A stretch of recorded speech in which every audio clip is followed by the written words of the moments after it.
सबसे पहला नियम एकादशी व्रत का सबसे पहला नियम है कि आप जिस दिन व्रत करो उसके एक दिन पहले भक्ति का संचार इस हृदय में कर लो।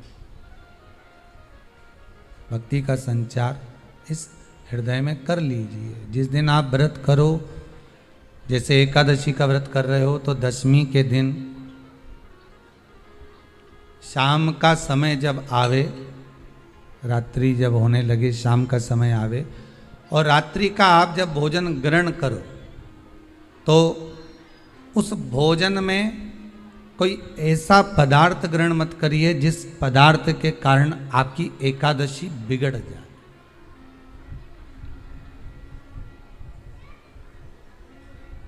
कोई बेकार भोजन हमें ग्रहण नहीं करना, श्रेष्ठ भोजन ग्रहण करिए दशमी के। और एकादशी का दूसरा नियम बहुत ध्यान से सुनिएगा। जिस दिन आपकी एकादशी का व्रत हो उस दिन प्रयास करिएगा कि अपने हाथ से किसी भी वृक्ष की कोई पत्ती टूटे ना। अपने हाथ से किसी भी वृक्ष की, पौधे की, किसी भी वृक्ष की पत्ती अपने हाथ से ना टूटे। बहुत ध्यान दीजिएगा महाराज। एकादशी का ये दूसरा नियम है कि अपने हाथ से किसी पौधे की, किसी वृक्ष की, किसी डाली की कोई पत्ती टूटे ना, कोई पत्ती ना टूटे, इसका प्रयास करिए।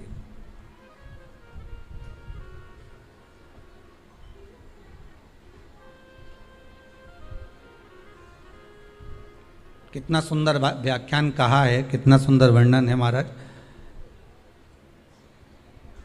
कि मात्र एकादशी का व्रत कर लेने पर, मात्र एकादशी का व्रत कर लेने पर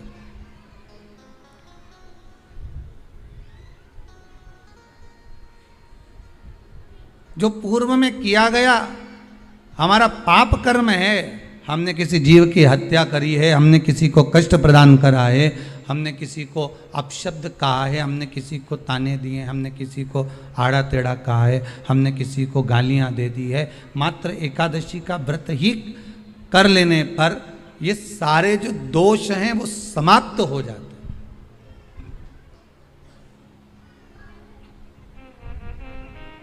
सारे दोष हमारे समाप्ति पर आ जाते हैं।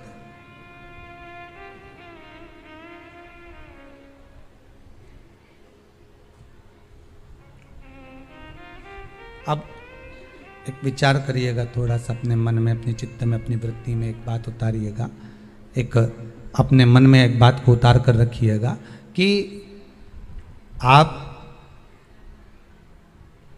अपने पाप को, अपने पाप कर्म को जिस दिन छिन्न करने वाले हो, समाप्त करने वाले हो, अपने पाप को आप जिस दिन समाप्ति पर लेकर जा रहे हो तो उसके एक दिन पहले आपको प्रसन्नता होना चाहिए कि नहीं होना चाहिए कि कल मेरा पाप कटने वाला है, कल मेरा पाप समाप्त होने वाला है।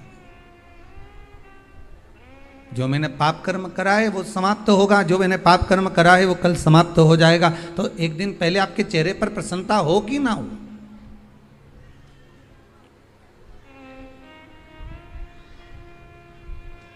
और चेहरे पर वो प्रसन्नता आपके आना चाहिए कि कल मेरा एकादशी का व्रत है, आज दशमी है, कल एकादशी का व्रत है, तो कल मेरी जब एकादशी का व्रत रहेगा तो मेरा ना जाने कितना कितना पाप, कितना असत्य, कितना झूठ, कितना प्रपंच वो समाप्त हो जाएगा। इसमें मुझे प्रसन्नता हो, इसमें मुझे आनंदता हो।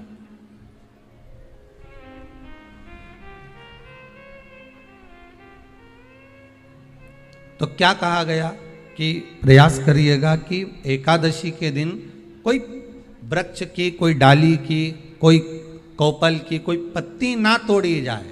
क्यों?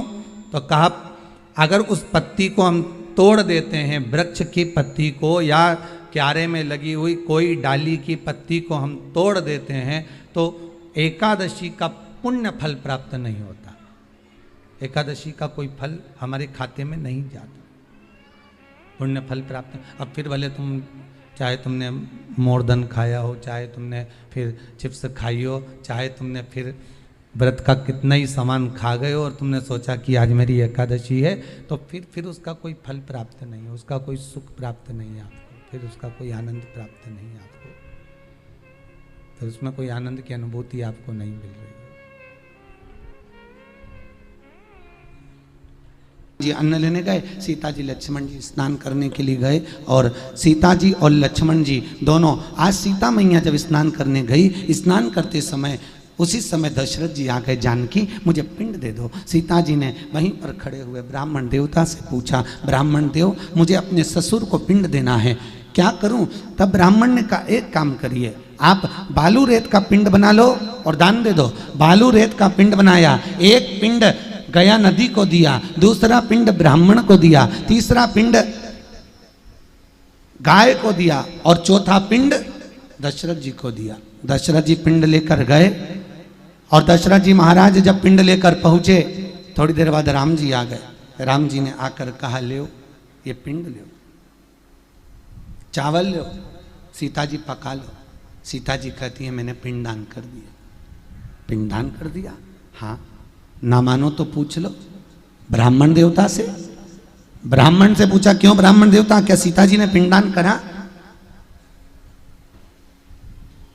ब्राह्मण ने मन में सोचा, बालू रेत का सीता जी ने पिंड दिया, क्या मेरे बच्चों का पेट भराएगा? तो ब्राह्मण ने मना कर दिया, राम जी सीता जी ने कोई पिंडदान नहीं करा। सीता जी की आंख में आंसू भर गए और माता सीता रोती हुई बोली, ए ब्राह्मण देव, मैं तुम्हें श्राप देती हूं, तुमने मेरे पति राम के सामने झूठ बोला है, तुम कितना भी जोड़ लेना हमेशा तुम्हारे यहां कमी ही पड़ेगी। सीता जी ने फाल्गु नदी से कहा, गया नदी से कहा, फाल्गु तू बोल मैंने पिंडदान करा कि नहीं करा, तू बोल। गया नदी ने मन में सोचा, मेरी ही बालू रेत मुझ में डाल दी, इसको कोई पिंडदान कहते हैं? सीता जी ने उसी समय पर फाल्गु से कहा, आप बोलो। फाल्गु नदी कहती है, सीता जी ने कोई पिंडदान नहीं करा। सीता जी ने श्राप दिया, फाल्गु मैं तुझे श्राप देती हूं, जब तक तुझे खोदे नहीं तब तक तुझ में पानी निकले नहीं। गया जी अगर गए हो तो गया जी में जाकर देखना, पूरी फाल्गु नदी पर रेत जमी होती है, उसको इतना खोदो तब उसमें पानी निकलता है, तब लोग उसमें पिंडदान करते हैं। फाल्गु को भी श्राप है। सीता जी ने गौ माता से पूछवाया, गाय ने झूठ कह दिया, सीता जी ने कोई पिंडदान नहीं करा, तो गाय को श्राप दे दिया, तेरा मुख अपवित्र होगा। तब दशरथ जी को बुलाया, दशरथ जी का हाथ फाल्गु नदी के बीच में आया। आज भी वो दशरथ जी का हाथ गया जी में है, जिस पे लोग पिंडदान करते हैं, आज भी वो। गौ माता ने 2 बार झूठ बोला, एक शिव जी के सामने, एक राम जी के सामने। इसलिए हिंदू धर्म में सारे दान आगे से, वस्त्र दान, अन्न दान, कन्या दान, स्वर्ण दान, मुद्रा दान, सारे दान आगे से, पर एक दान हिंदू धर्म में गौदान पीछे से होता है, वो आगे से नहीं किया जाता। और हिंदू धर्म की रीति है, अग्नि पुराण में लिखा है, गाय का दान जब दिया जाता है, गौदान करने वाला गाय की पूंछ पकड़कर दान करता है, तो गौदान करने के बाद जब गाय की परिक्रमा लगाई जाती है, तो गाय की परिक्रमा पूरी नहीं की जाती, गाय की परिक्रमा पीछे से चालू कर कर गाय के पांव के नीचे से निकलकर पीछे आया जाता है। अगर गौदान करने वाला व्यक्ति गाय की पूरी परिक्रमा लगा लेता है, तो गौदान का पूरा फल उसका समाप्त हो जाता है। इसलिए गाय की परिक्रमा आगे से नहीं लगती, गौदान करने वाले पीछे से चालू कर कर नीचे से निकला जाता है।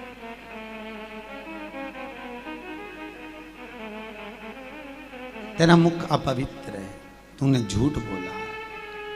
हिंदू धर्म में सारी परिक्रमा आगे से, सारे देवताओं की परिक्रमा आगे से होती है, पर हिंदू धर्म में केवल एक गौ माता की परिक्रमा आगे से नहीं, पीछे से चालू होकर पीछे ही समापन होती है। गाय की परिक्रमा कभी आगे से चालू होकर आगे समाप्त नहीं होती, पूंछ से चालू होगी और पूंछ पे ही समापन होगा, क्योंकि इसने झूठ बोला, ये झूठ कह रही। शिव जी को सत्य प्रिय है, शिव को असत्य प्रिय नहीं है। झूठ ना कहिए, असत्य ना